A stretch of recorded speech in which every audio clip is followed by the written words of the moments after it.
grand nom de la jet set, Massimo Gargia s'est fait connaître en participant à la ferme célébrité sur TF1. Une célébrité médiatique qui s'est peu à peu estompée, faisant retomber ce dernier dans l'anonymat et lui procurant désormais une trop petite retraite à son goût, comme il l'a expliqué sur le plateau de Jordan Deluxe.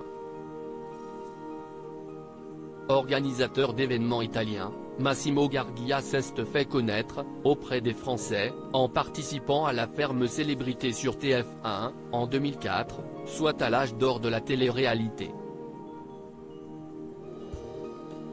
Une émission qui a changé sa vie comme il l'expliquait en mai 2022 au journaliste Jordan Deluxe. C'est ça qui a changé ma vie au fond, confiait celui qui va fêter ses 83 ans. Et pour cause, sa participation n'avait, à la base, pas pour but de le rendre célèbre, mais de payer les frais médicaux de son épouse Francine Crescente, atteinte de la maladie de Parkinson, décédée en 2008. Avant, je n'étais connu que dans le milieu de la jet set. J'ai eu 8 millions de lettres, de fans, notes de la rédaction. C'est drôle comment le public a aimé mon attitude.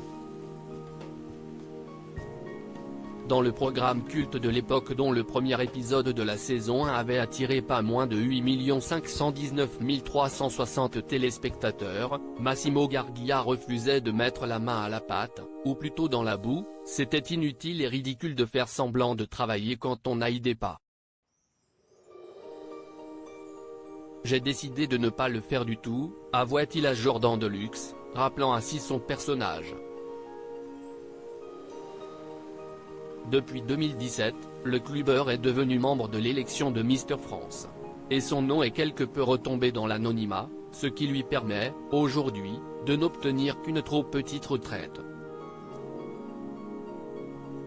Massimo Gargia aidé financièrement par ses amis milliardaires invités sur le plateau de Jordan Deluxe dans son émission éponyme chez Jordan, Massimo Gargia a répondu, non sans difficulté, à la question « Quand on s'appelle Massimo Gargia, combien on gagne de retraite aujourd'hui ? » Alors ça je refuse. Si est trop petit pour moi. Je vis au-dessus de mes moyens, voilà. Commence-t-il par répondre, sans vouloir aller plus loin. Et d'arriver à avouer timidement, 1500 €, si est très peu, je dépasse beaucoup, je suis comme, Françoise Sagan. Ce dernier confie également qu'il vit grâce à son travail de relations publiques, aux revenus de son livre qui sont pas mal et à ses proches fortunés. J'ai beaucoup d'amis milliardaires, grâce au ciel et qui m'aident beaucoup.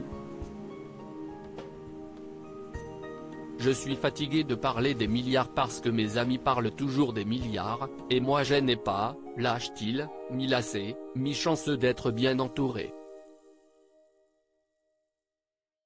Des confidences inédites pour cet homme, dont la fortune a toujours intrigué.